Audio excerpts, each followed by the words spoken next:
हम इंसान आखिर इंसान क्यों हैं? ऐसा क्या है जो हमें बाकी जानवरों की दुनिया से एकदम अलग खड़ा कर देता है? ये एक बहुत गहरा सवाल है। हाँ, और आज के हमारे स्रोत दो बहुत बड़े सुराखों की ओर इशारा करते हैं, हमारी भाषा और हमारी सोचने की क्षमता। बिल्कुल। भाषा और चिंतन। आज हम इसी पहेली की परतों को खोलने वाली हैं। हम ये नहीं समझेंगे कि हम क्या सोचते हैं, बल्कि ये कि हम सोचते कैसे हैं और इस पूरी प्रक्रिया में भाषा का रोल क्या है। सही कहा। और ये कोई किताबी बातें नहीं है। ये वो ऑपरेटिंग सिस्टम है जो हमारी रोजमर्रा की जिंदगी को चलाता है। एक बच्चे के पहले शब्द से लेकर हमारे सबसे मुश्किल फैसले लेने तक।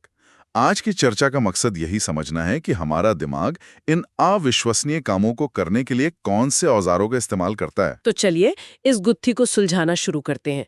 हम शुरुआत करेंगे उस सबसे जरूरी औजार से, मतलब भाषा से। हाँ, भाषा।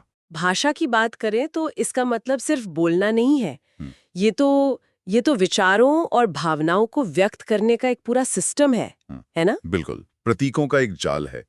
और सबसे हैरत अंगेज बात यह है कि ये पूरी तरह से मनमाना है, आर्बिट्ररी। आर्बिट्ररी, इसका क्या मतलब हुआ? मतलब जैसे पेड़ शब्द का असली पेड़ से कोई लेना देना नहीं है। ना तो वो शब्द हरा है, ना उसमें लकड़ी है। अच्छा, मतलब हमने और आपने बस मान लिया है कि उस चीज को पेड़ कहेंगे। हाँ, ये एक तरह का सामाजिक समझौता है। हम सब ने मिलकर तय कर लिया। स्रोत में भाषाविद नोम चॉम्स्की का जिक्र है, जो कहते थे कि हम इंसानों में कुछ सीमित नियमों का इस्तेमाल करके अनगिनत वाक्य बनाने की एक जन्मजात क्षमता होती है। तो भाषा का सबसे पहला काम तो कम्युनिकेशन ही हुआ, अपनी बात दूसरों तक पहुंचाना। हाँ, सबसे बुनियादी काम वही है। और ये सिर्फ जानकारी देना नहीं है ना? जैसे भाषा हमारी पहचान भी बताती है। हमारे बोलने के तरीके से पता चलता है कि हम कौन हैं, कहाँ से हैं। सही बात है। और स्रोतों में एक और बहुत दिलचस्प काम का जिक्र है, भावनात्मक संतुलन। भावनात्मक संतुलन, वो जो कहते हैं ना कि किसी से बात करके मन हल्का हो गया, क्या ये वही है? बिल्कुल। इसे तकनीकी भाषा में रेचन या कथारसिस कहते हैं। जब हम अपनी भावनाओं को, खास तौर पे नेगेटिव भावनाओं को शब्दों में ढालते हैं, तो हमारा दिमाग उन्हें बेहतर तरीके से प्रोसेस कर पाता है। तो भाषा हमारी भावनाओं को बाहर निकालने का एक सुरक्षित रास्ता देती है। हाँ, और यही भाषा संस्कृति और ज्ञान को एक पीढ़ी से दूसरी पीढ़ी तक पहुंचाती है। लेकिन इसका सबसे शक्तिशाली काम, जो हमें सीधे चिंतन वाले हिस्से से जोड़ेगा, वो है हमारे विचारों को एक ढांचा देना। मतलब आप कह रहे हैं कि बिना शब्दों के हम जटिल चीजों के बारे में सोच ही नहीं सकते। लगभग असंभव है। आप न्याय, आजादी, कर्तव्य जैसे विचारों के बारे में बिना इन शब्दों के सोचकर देखिए। भाषा हमारे धुंधले विचारों को पकड़कर उन्हें एक स्पष्ट आकार देती है। एक धागे की तरह जो सोच के मोतियों को पिरोती है। क्या बात है, बिल्कुल सही कहा। तो ये कमाल की क्षमता, ये औजार हम इंसानों में आता कैसे है? एक बच्चा जो सिर्फ रो सकता है, वो कैसे बड़े बड़े वाक्य बोलने लगता है? ये सफर कहाँ से शुरू होता है? ये सफर जन्म के साथ ही शुरू हो जाता है। और ये कोई अचानक होने वाली चीज नहीं, बल्कि विकास के कुछ तयशुदा और सार्वभौमिक चरण है। सार्वभौमिक मतलब दुनिया के हर बच्चे में देखे जाते हैं। हाँ, बिल्कुल। सबसे पहली भाषा होती है रोना, जिसे स्रोत में क्रंदन कहा गया है। ये बच्चे का पहला कम्युनिकेशन टूल है, जो बताता है कि उसे भूख लगी है या कोई तकलीफ है। और उसके बाद वो प्यारी सी आवाजें निकालना शुरू करते हैं, आ, ऊ जैसी। हाँ, जिसे कूकना यानी कूइंग कहते हैं। ये करीब 2-3 महीने में शुरू होता है। लेकिन असली खेल शुरू होता है 6 महीने के आसपास, जिसे बड़बड़ाना या बैबलिंग कहते हैं। बाबा बा, मामा माँ। हाँ, वही। बच्चा बाबा, मामा, दादा जैसे शब्दांशों को दोहराने लगता है। ये बहुत ज़रूरी स्टेज है, क्योंकि यहाँ बच्चा अपनी भाषा के मूल साउंड्स के साथ एक्सपेरिमेंट कर रहा होता है। और फिर लगभग 1 साल की उम्र में पहला शब्द आता है। वो एक जादुई पल होता है।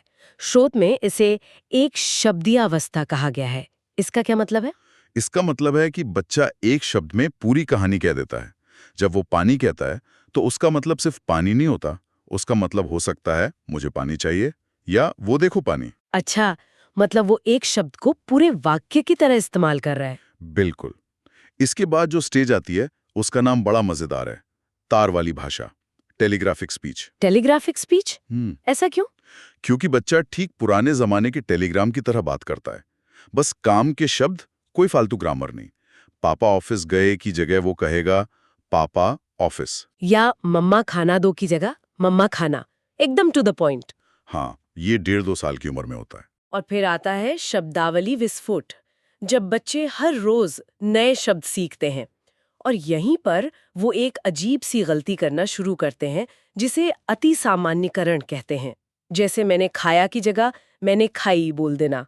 सुनने में तो ये एक गलती लगती है। हाँ, और ज़्यादातर लोग इसे गलती ही समझते हैं, लेकिन कॉग्निटिव साइंस के नज़रिए से देखें तो ये गलती नहीं, बल्कि सीखने का सबसे बड़ा सबूत है। सीखने का सबूत वो कैसे? इसका मतलब है कि बच्चा सिर्फ नकल नहीं कर रहा, वो व्याकरण के एक नियम को पकड़ रहा है। जैसे लड़की से लड़कियां बनता है और उसे हर जगह लागू करने की कोशिश कर रहा है। अच्छा, तो वो रट्टा नहीं मार रहा, बल्कि नियम को समझने की कोशिश कर रहा है। सही पकड़ा। ये उसके दिमाग के एक्टिव होने का संकेत है, पैसिव नकल का नहीं। ये तो कमाल है। तो जिसे हम गलती समझ रहे थे वो असल में दिमाग की एक बहुत बड़ी छलांग है। तो ठीक है, अब हमारे पास भाषा का ये शक्तिशाली औजार आ गया है, लेकिन इसका असली जादू तो तब शुरू होता है जब ये सोचने का प्लेटफॉर्म बन जाता है ना? बिल्कुल। यहीं पर बात चिंतन या थिंकिंग पर आती है। चिंतन वो मानसिक प्रक्रिया है जो हमें समस्याओं को सुलझाने, फैसले लेने और नई चीजें बनाने की काबिलियत देती है। और यही हमें होमो सेपियंस यानी बुद्धिमान मानव बनाती है। हाँ, इसे बेहतर समझने के लिए स्रोत इसे 4 मुख्य प्रकारों में बांटते हैं। अच्छा, तो स्रोत में सोच को 4 अलग-अलग तरह से बांटा गया है। क्या हम अपनी रोजमर्रा की जिंदगी में सच में इन चारों का अलग-अलग इस्तेमाल करते हैं या ये सब मिला-जुला होता है? ये बहुत अच्छा सवाल है। असल में ये 4 तरीके अलग-अलग दराजों में बंद नहीं हैं। हमारा दिमाग 1 सेकंड में इनके बीच स्विच करता है। ये दिमाग की एक सिम्फनी की तरह है। एक सिम्फनी, वाह! पहला प्रकार है मूर्त चिंतन, कॉन्क्रीट थिंकिंग। ये सबसे बुनियादी स्तर है। इसमें हम उन चीजों के बारे में सोचते हैं जो ठोस हैं, जिन्हें हम देख या छू सकते हैं। जैसे अगर मैं कार चला रही हूँ और सामने ट्रैफिक जैम है, तो मैं सोचूंगी कि बाएं से निकलूं या दाएं से। ये मूर्त चिंतन हुआ। बिल्कुल सही। समस्या ठीक आपके सामने है। अब दूसरा प्रकार है अमूर्त चिंतन, यानी एब्स्ट्रैक्ट थिंकिंग। ये जरूर मुश्किल होगा। ये एक उच्च स्तर का चिंतन है। इसमें हम उन विचारों या कॉन्सेप्ट्स के बारे में सोचते हैं जिनका कोई भौतिक स्वरूप नहीं है, जैसे ईमानदारी, लोकतंत्र या सफलता। तो जब मैं उसी ट्रैफिक जाम में फंसी हुई कल की जरूरी मीटिंग की स्ट्रैटेजी के बारे में सोच रही हूँ, तब मैं अमूर्त चिंतन कर रही हूँ। एकदम सही। अब तीसरा प्रकार है रचनात्मक चिंतन, यानी क्रिएटिव थिंकिंग। इसे अपसारी या डाइवर्जेंट थिंकिंग भी कहते हैं। मतलब कुछ नया सोचना, आउट ऑफ द बॉक्स सोचना। हाँ, तो उसी ट्रैफिक वाले उदाहरण पर वापस आते हैं। अगर आप मेन रोड छोड़कर किसी ऐसी गली से निकलने का सोचें जिससे आज तक कोई नहीं गया, तो वो रचनात्मक चिंतन होगा। समझ गई। और चौथा? चौथा और आखिरी प्रकार है आलोचनात्मक चिंतन, क्रिटिकल थिंकिंग। ये आज के दौर में बहुत जरूरी है। बहुत ज्यादा। ये किसी विचार या जानकारी को जस का तस स्वीकार न करके उसके गुण दोषों को परखने, सबूतों का मूल्यांकन करने और फिर एक तर्कसंगत फैसले पर पहुंचने की प्रक्रिया है। तो उस ट्रैफिक जैम में ये सोचना कि क्या ये शॉर्टकट लेना वाकई सुरक्षित है, कहीं आगे जाकर रास्ता बंद तो नहीं होगा, ये आलोचनात्मक चिंतन है। बिल्कुल। वाह! तो एक ही ट्रैफिक जैम में फंसा इंसान एक साथ मूर्त, अमूर्त, रचनात्मक और आलोचनात्मक चारों तरह की सोच का इस्तेमाल कर रहे हैं। ये सिम्फनी वाली बात अब मुझे समझ आई। ठीक यही बात है। हमारा दिमाग लगातार इन मोड्स के बीच स्विच करता रहता है।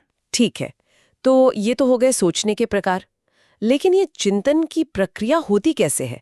दिमाग के अंदर वो कौन से टूल्स हैं जिनका इस्तेमाल करके ये सब होता है? दिमाग के इस टूल बॉक्स में कई जरूरी औजार हैं। स्रोत 4 मुख्य संज्ञानात्मक प्रक्रियाओं का जिक्र करते हैं।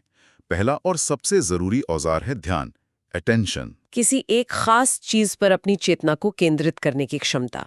हाँ, ध्यान एक फिल्टर की तरह काम करता है जो गैर जरूरी जानकारी को बाहर रखता है ताकि दिमाग जरूरी चीज पर फोकस कर सके। बिना ध्यान के तो सोचा ही नहीं जा सकता। दूसरा औजार है स्मृति यानी मेमोरी। याददाश्त, पुराने अनुभवों और जानकारी को स्टोर करना और जरूरत पड़ने पर उन्हें वापस लाना। सोच हमेशा पुराने ज्ञान पर ही तो आधारित होती है। अगर हमारी याददाश्त ही ना हो तो हम सोचेंगे किस आधार पर? ये बहुत गहरा पॉइंट है। कोई भी विचार शून्य से पैदा नहीं होता। हमारी याददाश्त वो कच्चा माल है जिससे हम नए विचार बनाते हैं। तीसरा और चौथा औजार एक दूसरे से जुड़े हैं। समस्या समाधान प्रॉब्लम सॉल्विंग। और निर्णय लेना, डिसीजन मेकिंग। असल में चिंतन का मुख्य उद्देश्य ही यही है। समस्या समाधान की प्रक्रिया मुझे हमेशा से बहुत दिलचस्प लगती है। क्या ऐसे करने का कोई व्यवस्थित तरीका है? हाँ, दार्शनिक जॉन डेवी ने इसके लिए एक बहुत ही व्यावहारिक 5 स्टेप मॉडल दिया है, जिसका जिक्र स्रोत में है। पहला चरण है समस्या की पहचान करना। मतलब ये साफ साफ समझना कि आखिर प्रॉब्लम है क्या। बिल्कुल। दूसरा चरण होगा उसके बारे में जानकारी इकट्ठा करना। हाँ। उससे जुड़े सारे तथ्य और डेटा जमा करना।